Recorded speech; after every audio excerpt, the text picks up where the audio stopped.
Hi, this is Phil, and I'm here to tell you all about the Capes and Lunatics Patreon. Get early access to all of our interviews, including the monthly Chichester chats with writer and comic book legend D.G. Chichester, new episodes of classic Capes and Lunatics shows, including The Quantum Zone, This, That, or the Third, and many, many more specials, all completely uncensored. Access starts for $3 a month, full video when you pledge $5 a month. Check out the link in our show notes, or go to patreon.com/Capes and Lunatics. Hope to see you there.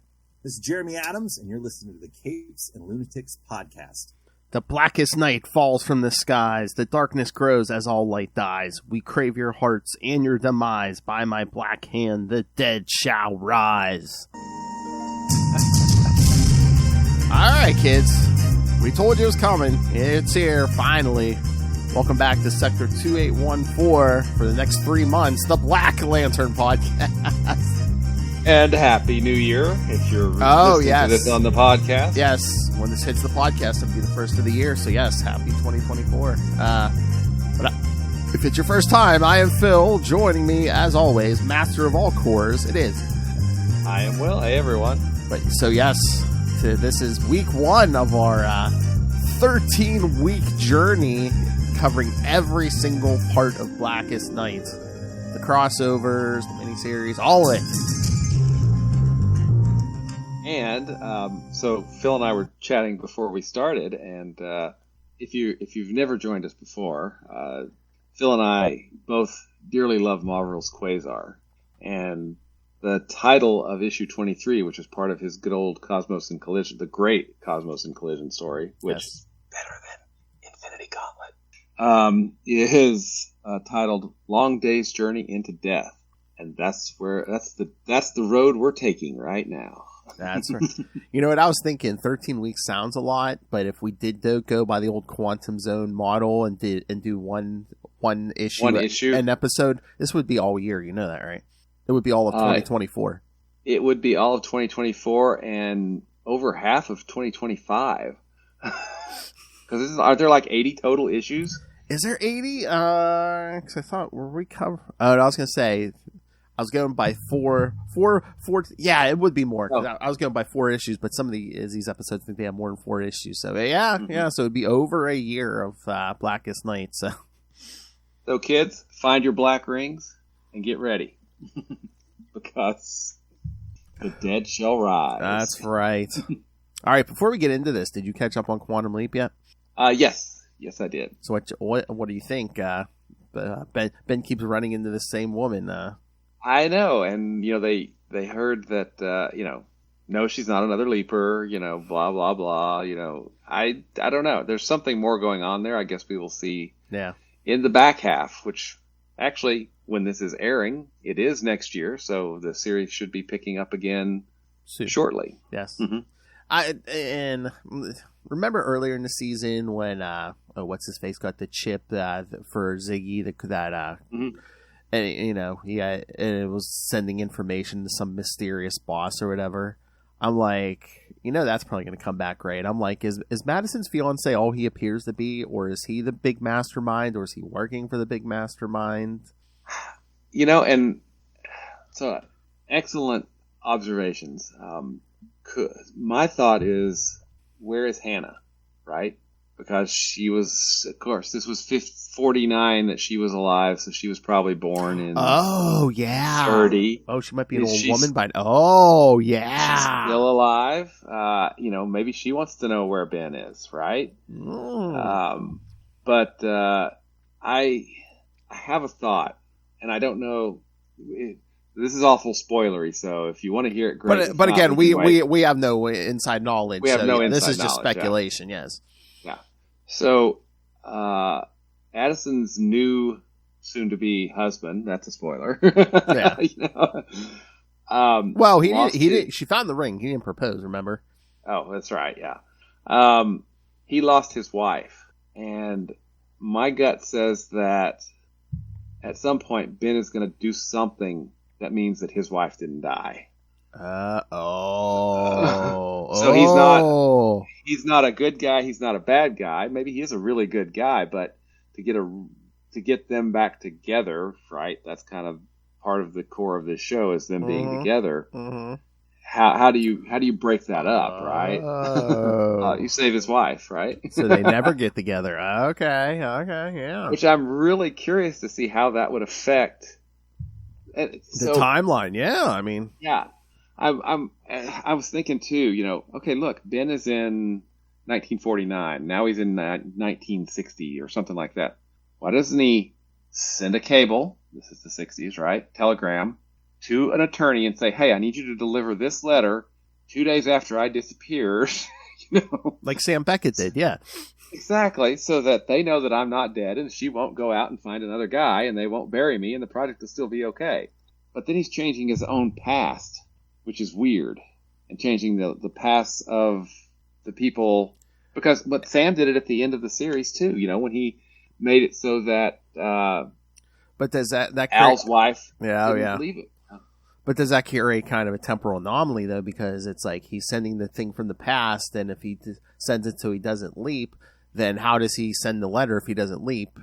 I don't know. But it's just there's lots to play with temporally here that, because he was of course angry that, hey, they she buried him and then moved on, right? Mm-hmm. But okay, he's in the past so that he can say, "Don't do that because I'm not dead." Yeah, exactly. So I don't know. That's my kind of thought. But when you said, the person that they got the chip from, I was like, what if that's a company that Hannah is associated with? What if Hannah's still alive? Maybe. I don't know. So it's we are Quantum Leap fanboys, aren't we? That's right. Go check out Capes and Lunatics. What was that? Episode 312? 312, yeah, with Ben Robb. Yes, we did talk to Ben Robb all about Quantum Leap. And Green Lantern. And Green Lantern. So there you go. There's the connection. Exactly. All right. Shall we get to the Blackest Night? I think that the Blackest Night has fallen, Phil. This ain't no Guy Gardner. Let's get to this. Let's start talking about this. All right, so I've seen like two different reading orders, but the order I was going by was we start with Green Lantern 43, then we go to Blackest Night, Tales of the Corps 1, and then do Blackest Night 0 and 1, that's what we're doing this week, kids. Yep. All right, so I believe we have synopses for all of these. All right, so. Oh my god, I love a cover 43, Black Hand. Of course he's hugging a tombstone. Of course it's not Martin Jordan. Of course it's like nobody associated with the Green Lantern Corps. Of course it has to be the parents of you-know-who, yeah. Batman. Exactly. My favorite character. Thank you, fellow podcaster and Marvel Snap addict, Ray. Batman. My favorite character.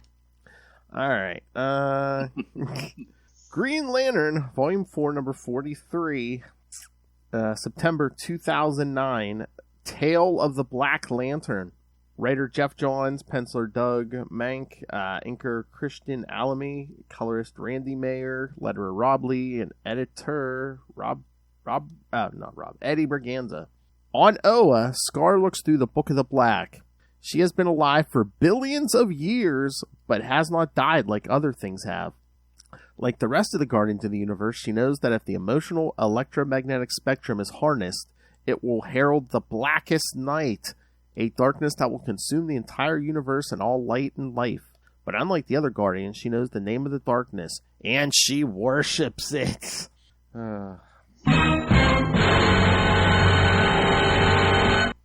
In Coast City, William Hand, a.k.a. Black Hand, lies in an open grave surrounded by rotting corpses when he hears a mysterious voice he refers to as Death calling his name. While awaiting instructions, he reminisces about his life and how he's heard Death calling his name as long as he can remember. Hand's father was a mortician in Coast City, which we touched on a little bit during Secret Origin. When he was little, he obsessed about his father's job, even though his two brothers didn't. After killing and mounting the family dog, Hand is sent to a psychologist where he begins to develop a false identity that made him simply the black sheep of the family. This worked for a while, until his encounter with Atrocitus during his battle with Hal Jordan and Sinestro. Secret Origin. Secret Origin. Scroll down, kids. We covered it in 2 parts. Atrocitus gave Hand the cosmic divining rod that he built to absorb power, including the light from the Green Lantern rings. Hand's obsession with destroying the Green Lantern grew from this. The light of the Green Lantern was so bright it hurt William, and he intended to destroy it. He fashioned a costume out of a body bag and assumed the identity of Black Hand to try to stop Hal Jordan. When Hal Jordan became parallax, the obsession subsided. The light haunting him had faded to a mere spark. But when Jordan became the Spectre, they encountered each other again. This encounter eventually ended up costing him his right hand. Green Lantern Rebirth, which we'll be rereading pretty soon here. Next week, in fact. This week. Hand eventually got his hand back after meeting up with the Krolotians. This gave him the ability to hear and touch death, but also see it. He began having visions of all the dead supers in the world, including those who died and came back to life. The voice wants them all. Hand eventually ends up back at his father's mortuary, where he murders his entire family, and then himself using the cosmic divining rod. Scar appears next to the corpse of Black Hand, stating that the murder-suicide pleases the mysterious voice. She then vomits up the first Black Lantern ring and proclaims that Black Hand is the embodiment of the Black Lantern Corps, much as the same as Parallax, Ion, and the Predator. Black Hand is prepared to use his power to extinguish the light once and for all. The Black Lantern Corps is born. Predator. We haven't mentioned Predator in a while. Yeah. There is so much to like about this issue. Oh, yeah. Tying it into, Secret Origin, but also as a slight little retcon to fix, how did Black Hand come up with the thing that could mess with a Green Lantern ring, right? In the 60s. This explains that and fixes it, right? I mean, it's... And also trying to tie in where it's like, this is why we didn't see Black Hand while Hal was, either parallax or dead. Yeah. Mm-hmm. Yep. And, it's a great explanation, the spark, the way that the Guardians refer to, Kyle, which is, as the... Can you see that list there from top of the bottom of my pad? That's the list of characters in his visions in this issue. That's a lot of characters. Yeah, there's a lot of characters. from the Anti-Monitor to Wonder Woman. Yes. Superman, Green Arrow. Yeah, there's lots and lots. So this issue. Well, first let's back up. There's going to be a spoiler here for this series. We did not know who was causing all of this when it first came out. All right. Mm-hmm. Who is the darkness behind the scenes, making all of this happen? If you don't want to know who this is, please forward ahead, because I'm going to talk about that right now. So 3, 2, 1, we're talking spoilers now. Yes. The way and it uses Necron from the old Tales of the Green Lantern Corps limited series from the 80s. Yes. I mean, this just does so much good stuff. Yes. It uses continuity like continuity should be used to help enhance the story, not as shackles, right? If it doesn't affect you, don't mention it, right? That's the best way to deal with continuity. Heck yeah. And it's just, what a way to kick this off, right? And then we get kind of this sets up who Black Hand is and sets up, which is a really creepy backstory, right? But then in Blackest Night 0 and 1, which we're going to talk about in just a few minutes, I love the little detail. Okay, we'll wait. Remind me about the little detail of what the black rings sound like. Oh, okay. I love that. That's so awesome. But okay.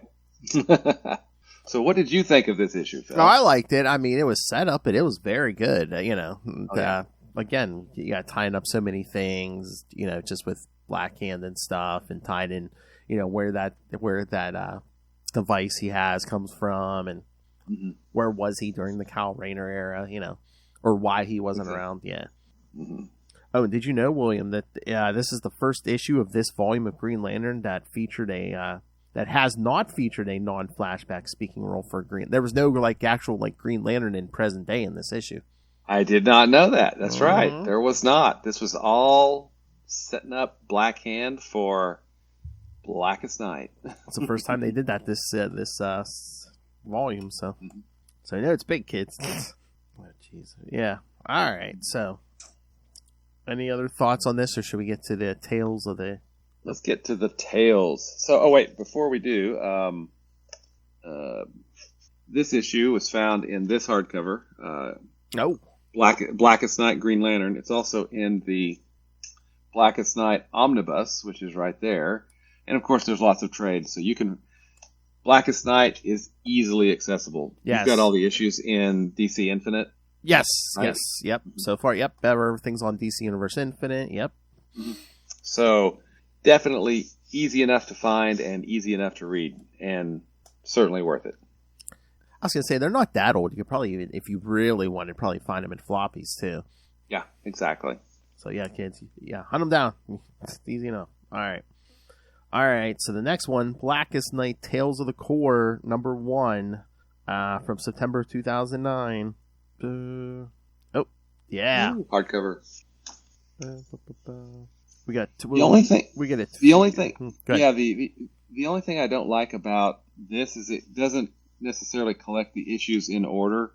It collects kind of the stories and the profile, the story and a profile, story and a profile. It just kind of collects them all together, along with other stuff coming in 2 and 3. Yeah. Right. So. Well, it is kind of weird because it's like some of the profiles we get in this issue, we also get in Blackest Night 0. Yeah. Because on the app they haven't again. All right, there's like 3 stories. All right, there's 3 stories in here. Yeah, I think I got them all. Yeah, there's synopsis for these all. Okay. Yeah, the first one is Tales of the Blue Lantern, Saint Walker, by writer Jeff Johns, penciler and inker Jerry Ordway, colorist Hi-Fi Design, letterist Steve Wands, and editor Adam Schlauman. On Odom, the Orange Lantern Corps has come to possess the power of the Blue Lantern. Boy, he wasted no time. He and Blue Lantern Saint Walker get into a philosophical argument, which gets Walker remembering. The planet Astonia orbits a red sun that is about to die. While their neighbors riot, Brody Walker and his family are praying in the temple. Walker decides that, in accordance with the holy text, they must search for the Messiah, prophesied to appear on Mount Helios, to a believer and save his people from themselves.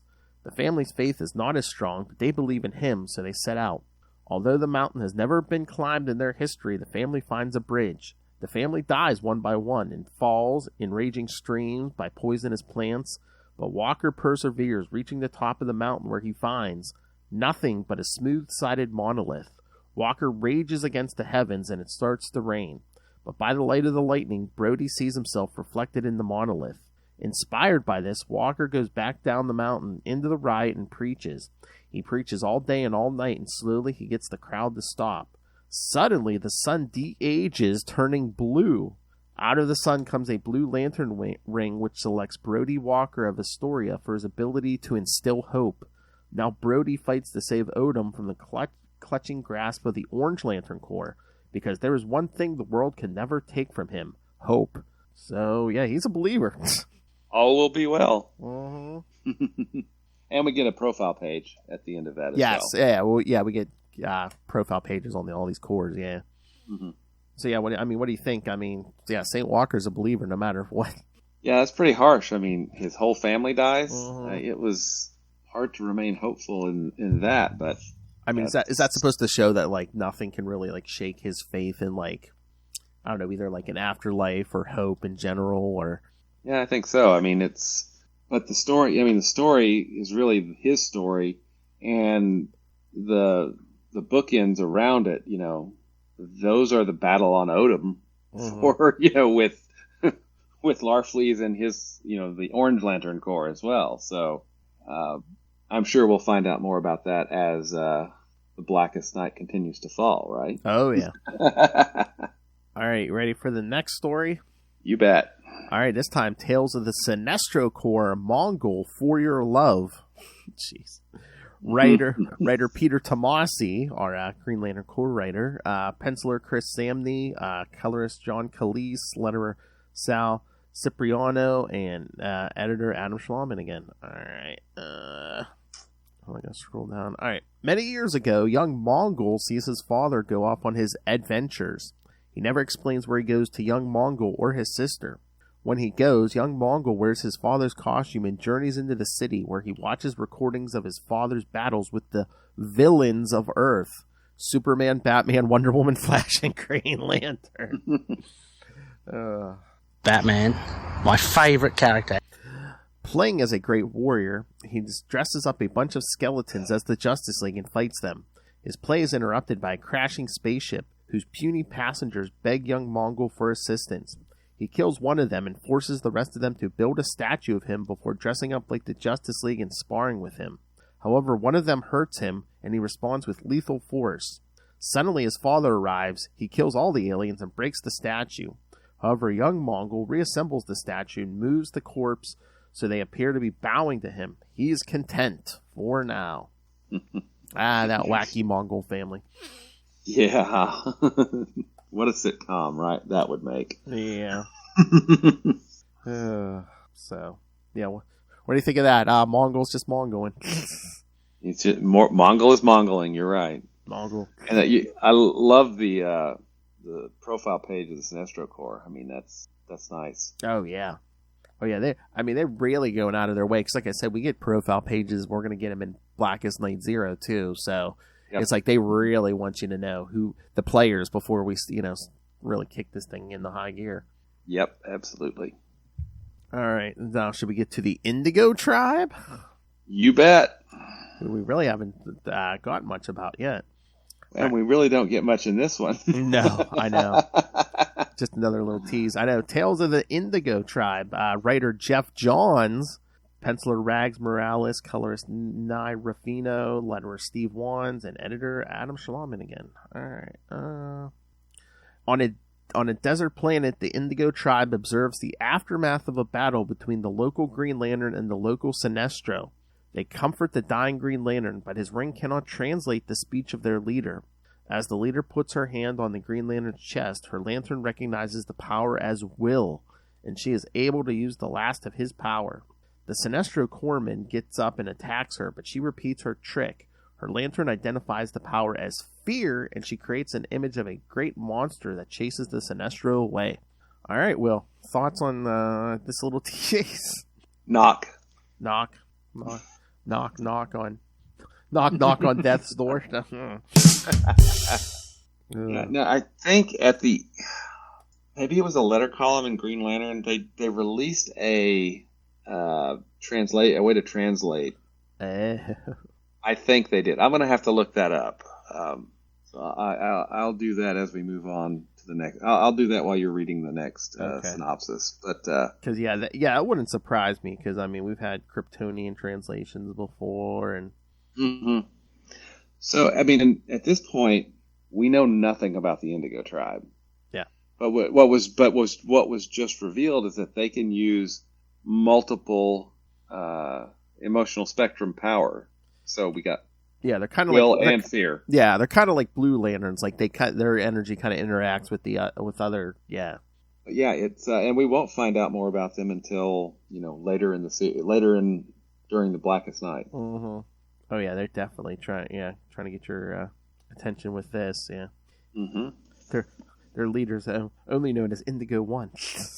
Exactly. Knock. Knock lick. Who's there? But yeah, that Mongol thing is just funny with the Justice League. Yeah, the villains. They're villains. Yes. They are villains. But it's funny because even those screens where young Mongol was watching his father battle the Justice League. Those you could tell they're referencing certain stories, like the man who has everything, and Superman XL, and I'm sure that's probably from Reign of the Supermen when Hal's battling Mongol there. Yep. And I know that's an issue of Wally West Flash there when he's battling Mongol.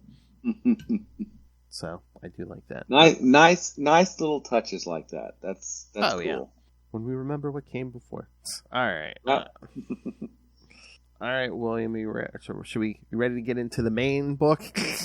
It's time for the main event, right? Blackest Night 0 and Blackest Night number 1. That's right. All right, kids. Now, I do have a question for you. Yes, sir. So, the black rings. Woo! There we go. Did those, I think, came with Blackest Night number 1? Not the 0. I think so. I'm trying to remember because was... Here, let me. 0 might have been was it a free comic book day? It might have been. I'm thinking it was. Yeah, I think it might have been. Free comic book day. Released as free comic book day 2009. Yeah. Cool. Very cool. Because lots of rings were. Didn't they? They did. So here we go. We've got rings here.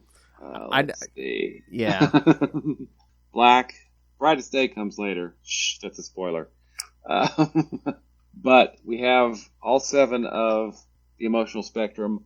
Plus, at this point, we have the Blackest Night coming out, so we have the black rings. I'm trying to remember. They might have put out multiple. Did they put out multiple colors for Blackest Night? Because I think they did because it was, and they may have done. Did they do the Sinestro Corps? With Sinestro Corps War, did they do yellow rings as well? Maybe I can't remember. They might have. Yeah, it's been a while, but I'm trying to remember when they started that. Did they start doing green rings? Did they do anything for Rebirth or no? I don't think for Rebirth. Okay. I don't think so. I don't remember though. Unless, I can't remember either. Unless maybe they did. Could they have maybe done green and yellow for Sinestro Corps War? Maybe. Maybe, but they may have just. Maybe they just all came out for Blackest Night, and then they re-released them again for Brightest Day. I know they re-released. I think the green. I know the green was a few times. Maybe the yellow too, but yeah. And they did. These are the same rings that they released with the new Green Lantern series, which you can see here. I've got one in the. Mm-hmm. So that was for the new Jeremy Adams series. Oh. So yeah, when big things happen in Green Lantern, we all get rings. So. Oh yeah. Yeah. You guys can't. You guys can't tell. I don't have the overhead light on, but yeah, I have a display up top there. Yeah, with all the rings Will sent me. I got a full set up there in a box. So in the display box. All right. Let's get to this. All right. So yeah, the Blackest Night number 0. It was the free comic book day issue, and also in this Blackest Night hardcover, and the omnibus, which collects it all, and also part of the Jeff Johns. Green Lantern omnibuses as well. All of the stuff that he did is collected in those big 3 omnibuses. I don't know. It's an important free comic book day issue when they include it in like all the reprinting and. Oh yeah, absolutely. All right, yeah. So Blackest Night number 0, June 2009. Oh yeah, see, because it came before even all those other ones. Blackest Night, Death Becomes Us. Writer Jeff Johns, penciler Ivan Reyes, inkers Eau Claire Albert and Rob Hunter, colorist Alex Sinclair, letterer Nick J. Napolitano, and editors Adam Schlauman and Eddie Berganza. In the beginning was darkness, then came the light, and the light chose soldiers to fight the darkness. One of those soldiers is Green Lantern Hal Jordan, a fearless hero who with a mandate to protect all life. But today, Batman is dead. Sort of. Well, yeah. What the F? That's right. Ray. Batman is dead. What the F? As Hal thinks about his friend, who he constantly traded punches with, he is joined by irregularly. Yes, he is joined by Barry Allen, the recently resurrected Flash. The two men discuss funerals. Robin doesn't think Batman is really dead, so he won't allow them to mark the grave. Barry Allen's funeral was attended by most of the heroes who ever were or will be, and Hal's grave was desecrated because he died a villain. The world, Hal thinks, got a lot more serious after Barry died. Villains got deadlier, heroes got grimmer, and the Justice League became targets.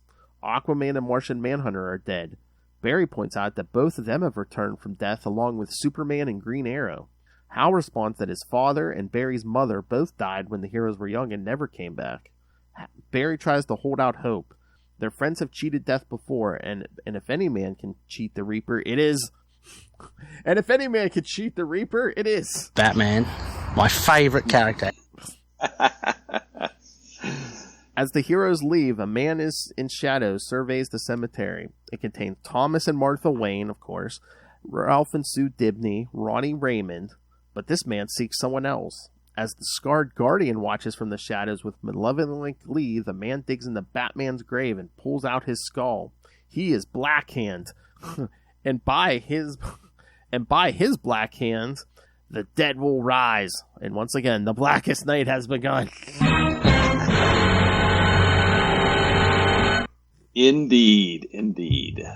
So yeah, for a free comic book day entry, there's some stuff going on here. So yes, this is right after Barry Allen's return from the dead. Dead, aka the Speed Force. Yeah, and it's really interesting to me that Jeff Johns is writing this. Yes, and he's talking about how, and he's not wrong. There's some meta commentary going on here because Barry died during Crisis. Yes, right. Sorry, air quote died. And things got a lot darker and grimmer, but it's also interesting that Johns is commenting on that because, he's the one that had Superboy Prime pulling arms off people, so it's, and murder, death, killing a lot of people during Infinite Crisis, right? Mm-hmm. So I think that's interesting. Was he just like, this is what you guys gave me to work with? So, I think there's some meta commentary going on there, but we've got, it's a great little setup. I mean, it's a free comic book day. You go to a comic shop on free comic book day, you get a free comic, and it is Blackest Night 0. You're like, holy crap, this is going to be awesome. Exactly. Okay. Oh yeah, I mean, well, that's the point. It's like, hey man, we got this big thing coming up. You want to check it out. Mm-hmm. And yes, Flash Rebirth was also written by Jeff Johns. So yes, mm-hmm. Although don't get me wrong, I love having Barry back, and I think Flash Rebirth is good, but I don't think Flash Rebirth is nearly as good or impactful as Green Lantern Rebirth. Yeah, I agree with that. And like me and Loaf always say, it's like we had to bring him back to give him like the typical modern superhero origin. He has to have at least one dead parent. Because again, before Crisis, Barry's parents were alive. He was basically just a good guy who did the right thing because he was that kind of guy. For the right reason. Yeah. Exactly. But instead we had to give him a dead parent. Well, and it's interesting. We're talking about Barry. He wasn't a quote-unquote real cop back in the day. He was just a scientist. Well, then this little show called CSI started, and suddenly they're the rock stars of, police. So they had to make him an outcast of because he's essentially a CSI, right? Yeah. So I thought it was kind of interesting, they're nerds. They don't count as real cops, but now the nerds, they're the cool cops, so... I mean, although I do like that because I remember I started reading Flash Rebirth and I'm like, oh, Barry's so his mother's dead and stuff. I'm like, I knew his parents were alive before Crisis. I'm like, I guess Jeff Johns must have just retconned it, but no, it's in story why it's retcon. The Reverse Flash retcon that. I'm like, oh, yeah, okay.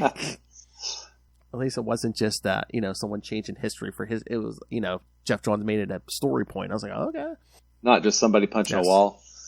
And again, everyone thinks Batman's dead because I think I said this in the previous episode. But yeah, during Final Crisis, Darkseid was like trying to make clones of Batman, making an army, and then but Batman takes the whole operation down before Darkseid zaps him with his Omega beams and send him back to prehistoric times.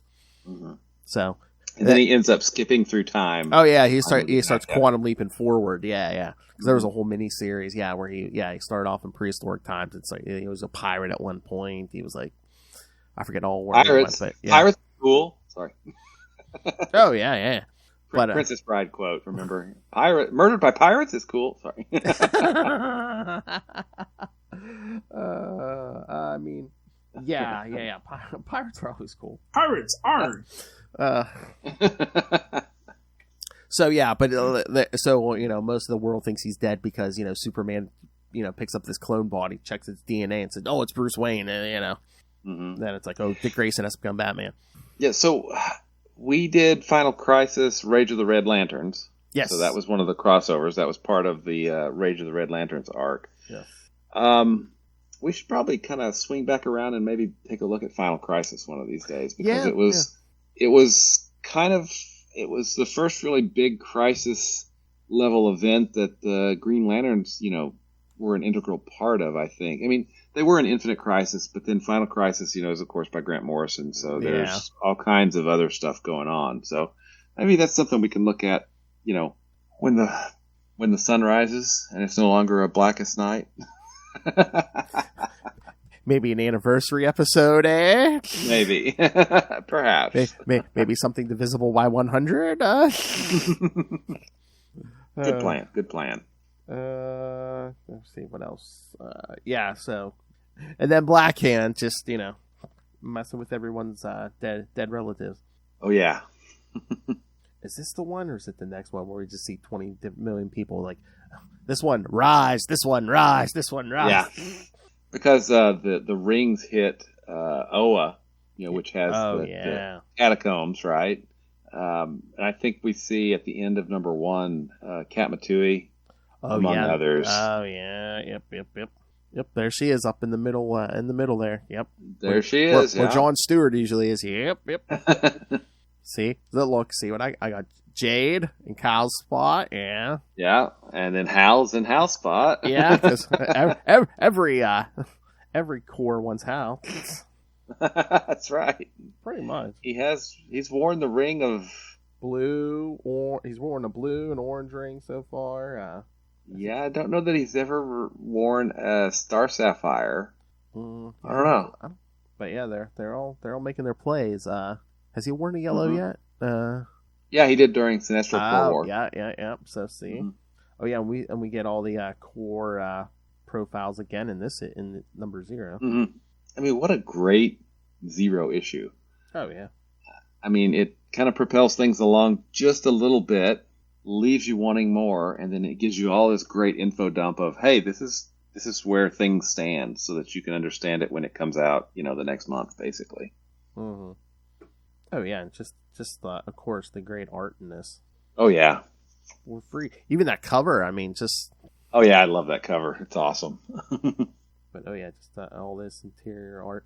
But how do you think? I mean, I get they were allies and stuff, but all of a sudden, it seems like how Hal kind of like remembering the past through. Rose-colored glasses. Yeah, how you think of the best of someone after they die and stuff, and it's just again, like I said, for guys who were trading punches for the last, Yeah. Well, I mean, we did get a. I don't trust you, Jordan. Parallax. Yeah. We did get a kind of a reconciliation, with what was that, Green Lantern number 6? With the Tattoo Man, or was it number 8? It might have been. It was like 8 or 9, I think. Yeah. Okay. And he says, what's the plan? I'm going to hit him with a really big boxing glove. Yeah, because wasn't it the last issue before 1 year later? Yeah, something. I think it was. Yeah. And they have a little back and forth, and I think they kind of reconcile. I mean, when Hal let him wear the ring and stuff, and yeah. Yeah, and it was. I think it was interesting that Batman reacted to him the way he did because Hal's turn to Parallax hurt him the most, right? Yeah. So, I mean, that's probably a little bit of retconning there, but I like it that, they John's, I think, really played up the differences in their personalities and their approaches because, Batman keeps to the shadows and, is a master strategist. Hal flies by the seat of his pants, and he makes sure, he goes as bright as possible because he wants to draw all the fire. Yes. Because he knows he can handle it, which I thought that was a really great, a great contrast between, the way each of them works, but, a really good detail to include in there.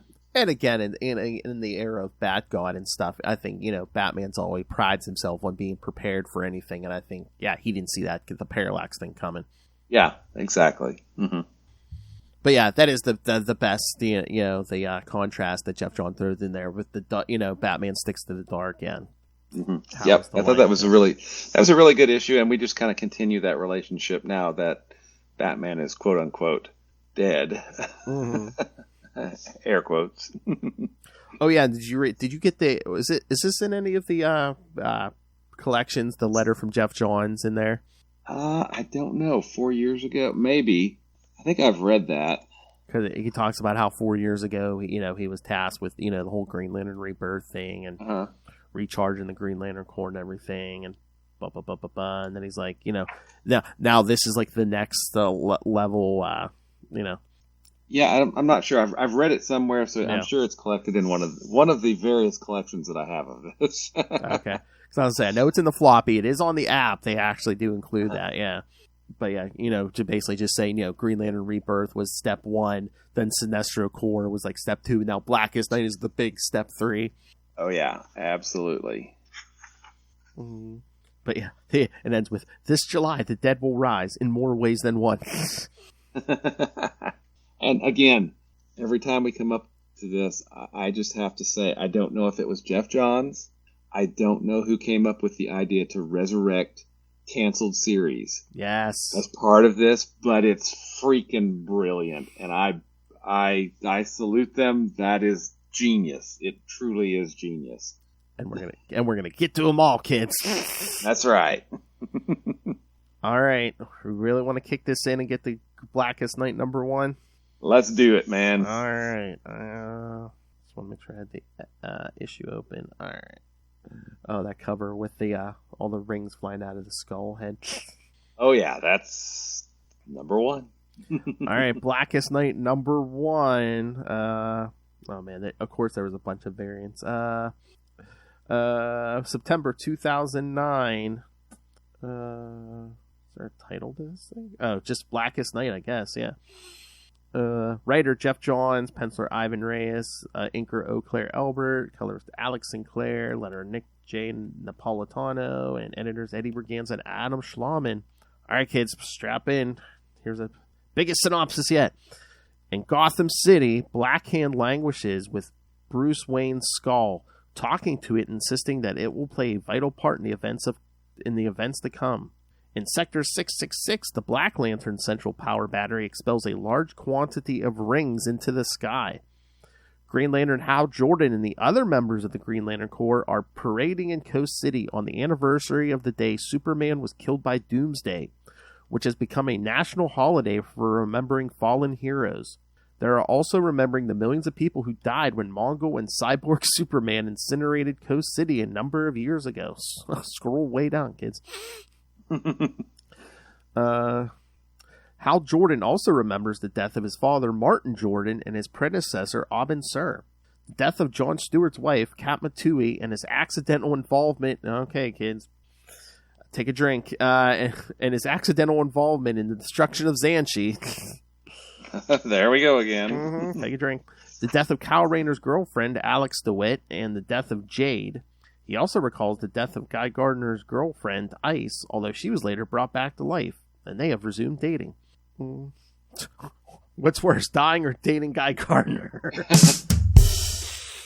I'll let you think about that. I got nothing. He's still thinking.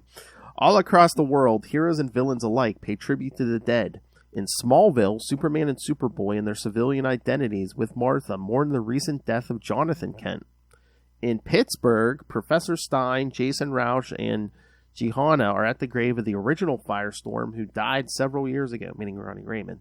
The Teen Titans at Titans Tower look over their memorial to fallen comrades such as Marvin White and Tara.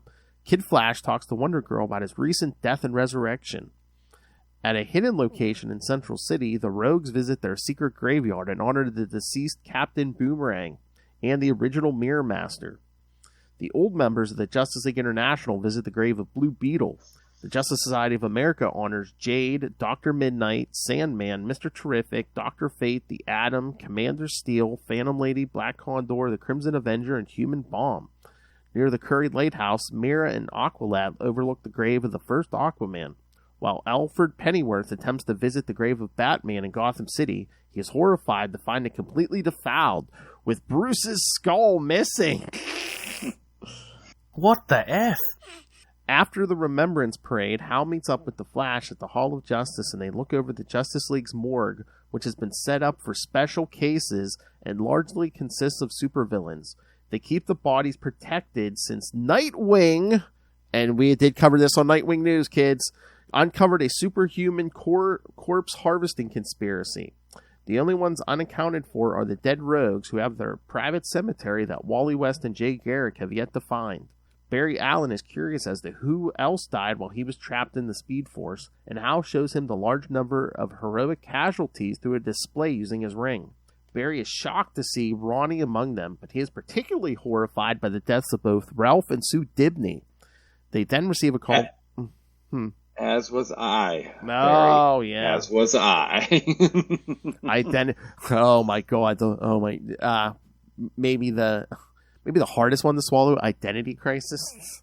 Ugh. Yeah. Death, conspiracies, rape, it's all there, kids. Yeah. They then receive a call from Alfred about the desecration of Bruce Wayne's grave. First suspect should be Ray. Elsewhere, Hawkman argues with Hawkgirl over their destiny and about whether or not they were destined to fall in love and be with each other, as according to their mutual history of reincarnation, Hawkman is also angry that the Atom's wife, Jean Loring, is being honored as a fallen member of the community, despite her being revealed as a serial killer during Identity Crisis. Oh, yeah, and then that whole story with the Hawks being constantly reincarnated, that was Jeff Johns also, right? Yeah. Actually, that Hawkman series that he rebooted, that spun out of the JSA, that was really good. I enjoyed that when it was coming out. I mean, it was... he was Conan the Librarian. It's kind of he was an archaeologist, but he was liked to really mess people up. So there you go. It was kind of a nice way to tie in, because there have been so many Hawk people and so many iterations of that character. So it's just it started in Egypt. They're just constantly reincarnated. Exactly, and then I think it dealt with the Silver Age Hawks that founded the Justice League were bad guys. They were like Thanagarian spies or something. Yeah. Like that was from Invasion, I think. But I can't remember what the continuity is now. It's changed, I'm sure. Yeah, I'm trying to remember, because was Qatar Hall from Thanagar also in that reincarnation thing, or was he it's just there's a lot going on there. Hawk World. Yeah, there's a lot going on there. I know 0 Hour, they kind of merged all the Hawkmen who were alive at the time into one Hawk person. Yeah, 0 Hour. Gift that keeps on giving. That's right. Absolutely. And who was the criminal mastermind behind that whole thing? Parallax. I, of course, love Hal Jordan. Yeah, I guess. Oh, did you see that? I don't think I ever saw it before, but a few weeks ago I saw. I guess I don't know if it was some kind of con exclusive, but I've never seen it in the wild. But they must. I think they have a Funko Pop of Parallax, but it's I think it's an extremely rare one. Yeah. I didn't know about that. I'll have to look that up. Yeah. On Oa, the Guardians of the Universe are heavily concerned over the currently raging War of Light and believe they have, in some sense, failed their mission statement. Sensing the Black Lantern rings flying across the universe, they realize that Ganthet was right and that they can only prepare for the Blackest Night and attempt to call for help. Before they can make a distress call, the Scarred Guardian appears and begins brutally murdering them and even eats their hearts. The rings find Morrow, Crypt Keeper of the Green Lanterns, and bypass his protection to take the bodies of fallen lanterns. They begin taking bodies from all over the universe. The rings cry out for flesh. Scar explains that they need to feed on hearts that are full, unlike those of the Guardians. Full of emotions from all other colors of the emotional spectrum, and an army of resurrected zombies rise from the dead from the Green Lantern crypts. The Black Lantern Corps.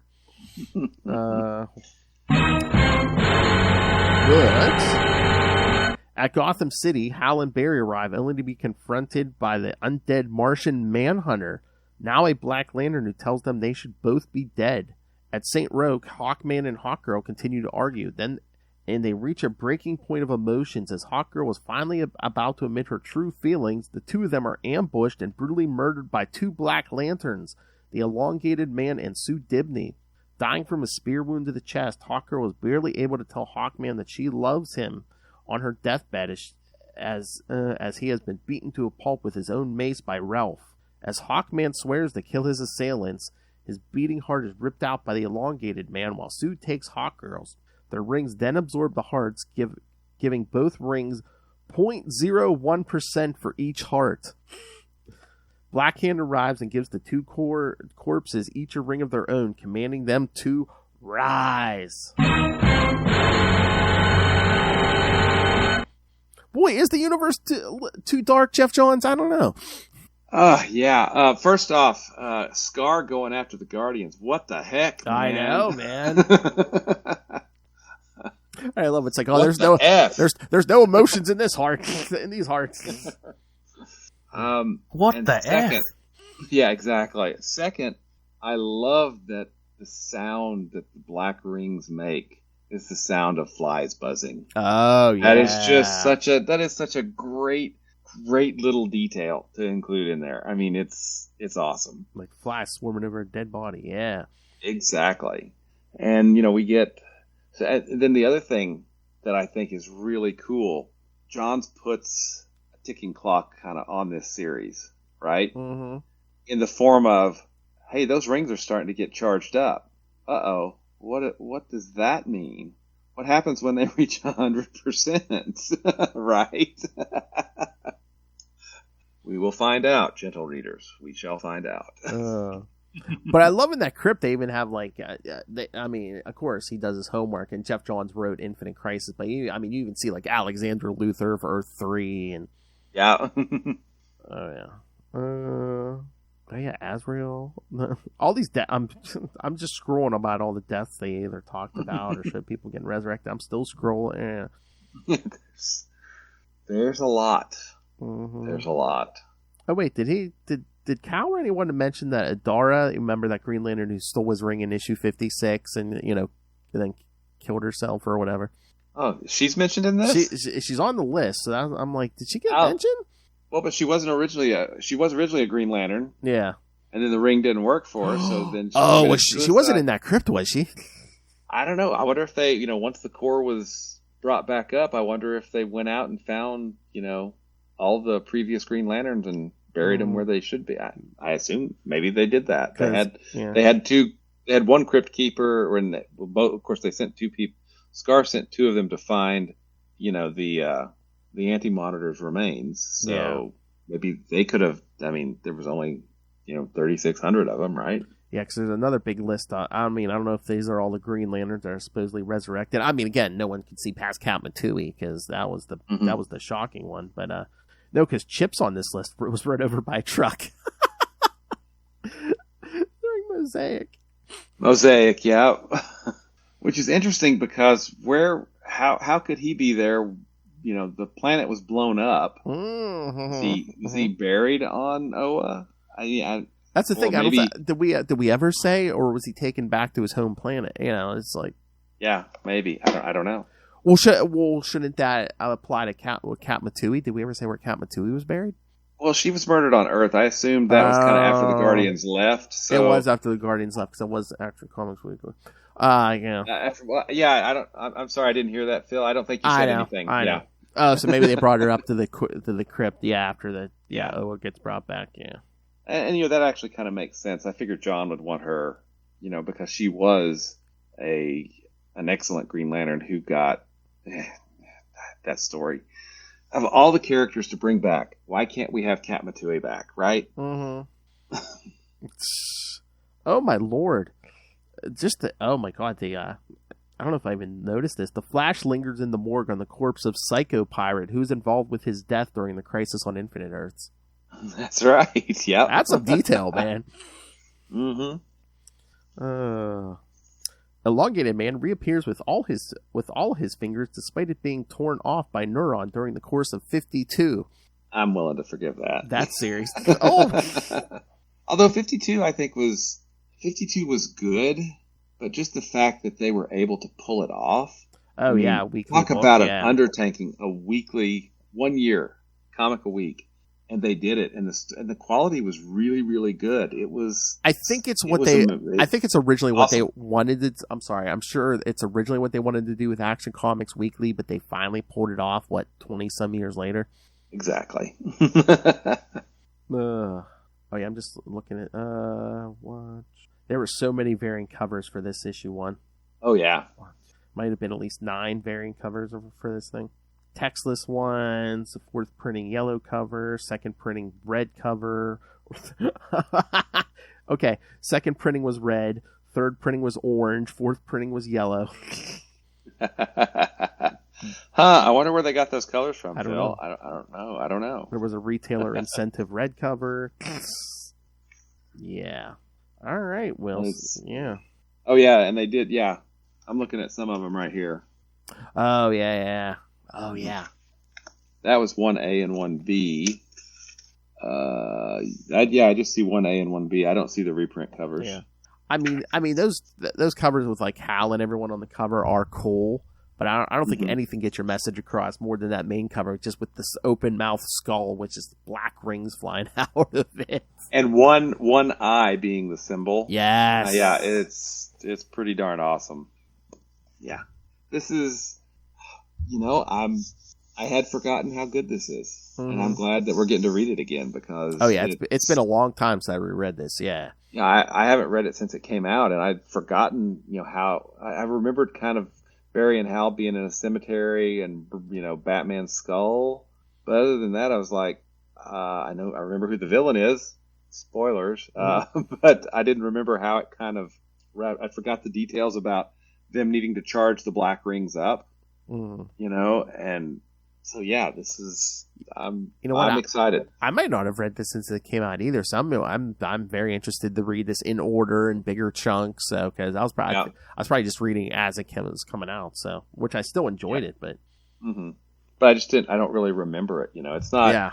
It's not something like Rebirth or Cosmos. Well, and again, lots of things. And again, it's not. I was going to say it's not something you haven't read over and over. Oh yeah, I remember like 90s stuff better because I've reread those over and over and over. Yeah. Well, and one of these days I want to take some time and I want to read. That reading order. I think I've sent you a text link. There's a good reading order on Reddit for Green Lantern just from the beginning. Oh yeah. And read. It's not. I'm not going to read it. You can't read it in a day.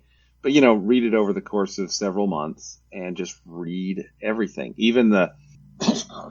Excuse me. Oh yeah, I think that Reddit list. I think that's what I've been following when I make the schedule up. So yeah. But I think it would be interesting just to kind of see how because for right now actually, and I've been thinking about this a little bit. This is mildly kind of a tangent to Blackest Night, but with the Green Lantern archives. You can get up to about 60-something, I think. But if you go with the Green Lantern Silver Age Omnibus, which they are these guys right here. I don't know if you can see them. They get you up to 75. Yeah, right? so up to Hard Traveling Heroes, yeah. Yeah, and then 76 is Hard Traveling Heroes.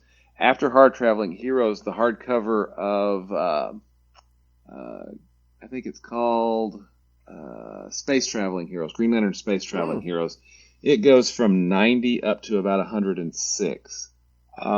So you can pretty much read without having to own the original in often very, very expensive comics.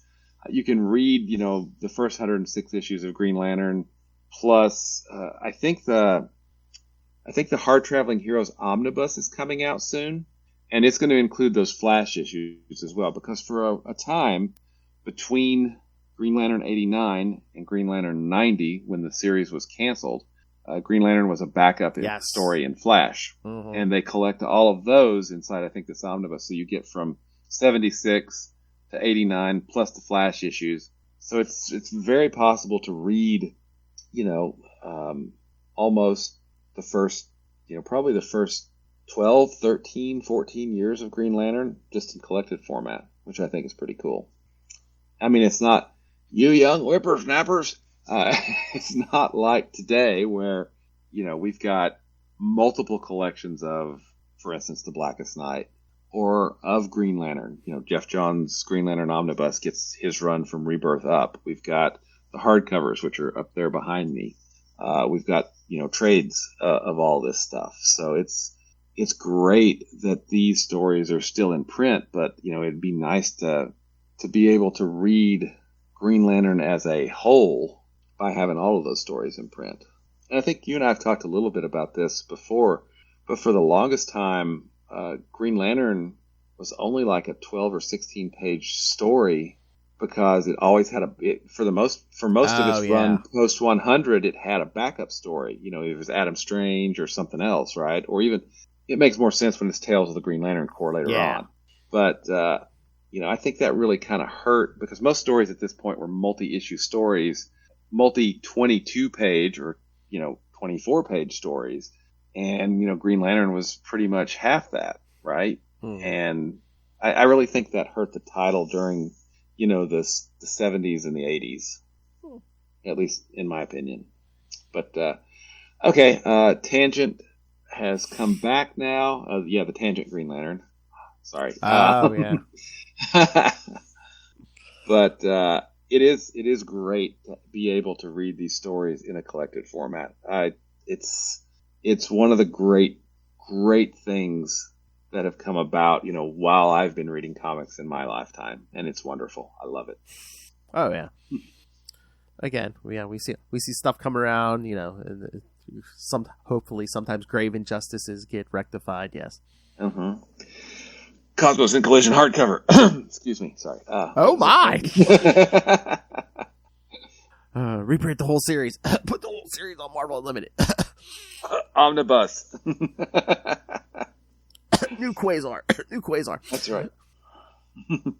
Hey, oh man, it's can you imagine? Marvel's been doing like a bunch of miniseries set in the 90s, like D.G. Chichester's doing his time at, from Daredevil. Peter David's done some Hulk and stuff.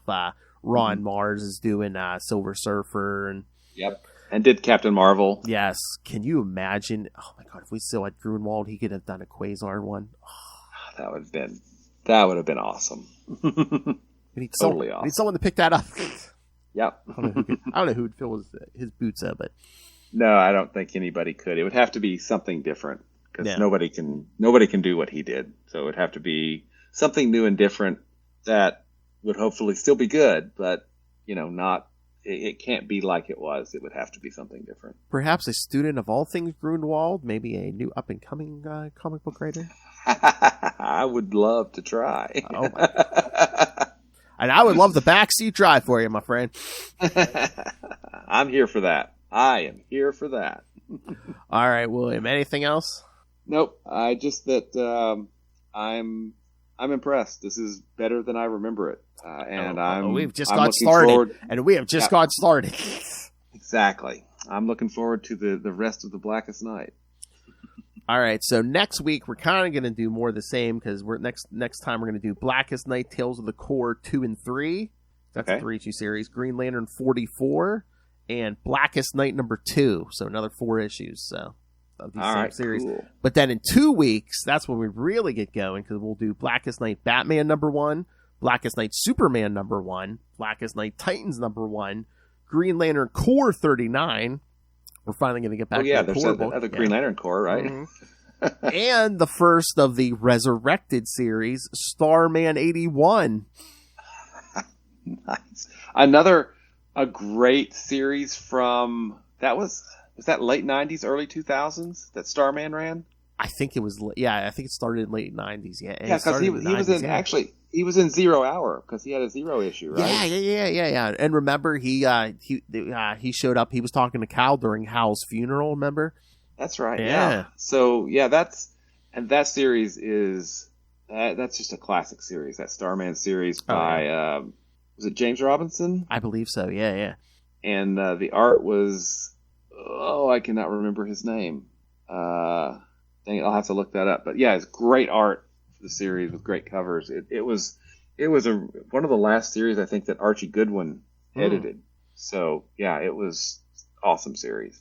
All right, so yeah, so send And us. it's coming back. It's coming back. For one and done. Yeah, all right.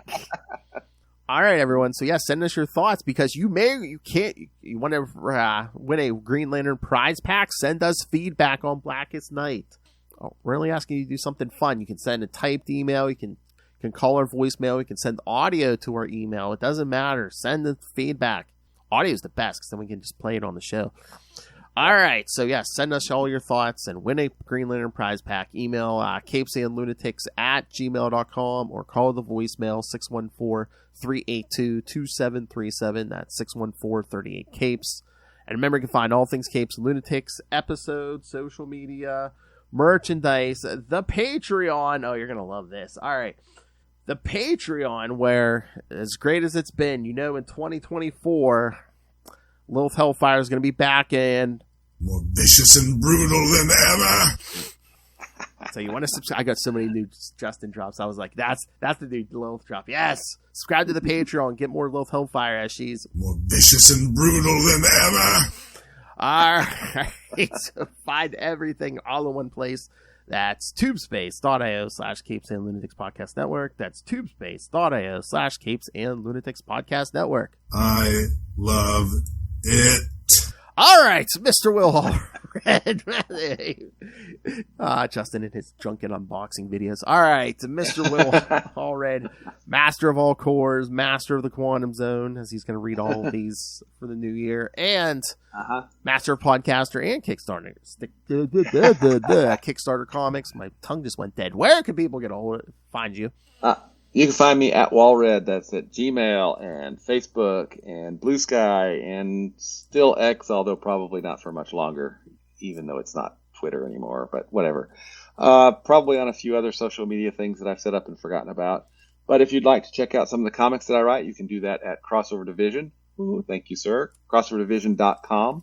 We'll be, hopefully later this week, I'll be sending out the basic PDF for our hardcover that we crowdfunded earlier this year, and then the hardcover should be being printed as we speak, I hope. So those will go out, and then in late January we'll be launching Crossover Division number 5. So that'll be on Kickstarter, and check it out. I'll have those links out there, and hopefully you'll enjoy it. If you'd like to check out Diary of Night, which is another book that I do, you can do that at diaryofnight.com.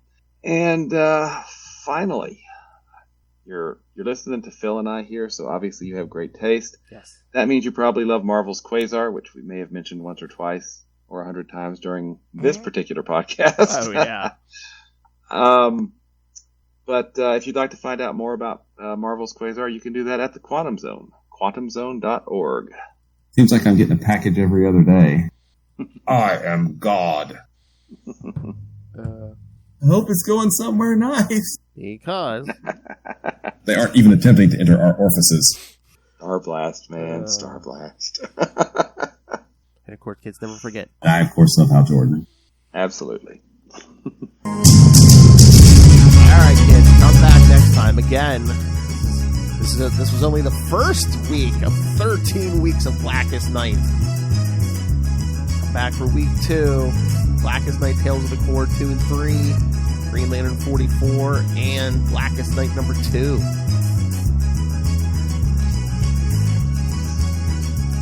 And then again, we're going to get all those miniseries and all those Resurrected series. And we're going to get back to Green Lantern Corps. Hey, I know it's not Black Hand, but Black Hat. Oh. All right, kids, come back next time. And remember, the dead walk. Even they're fans of Batman. Good night.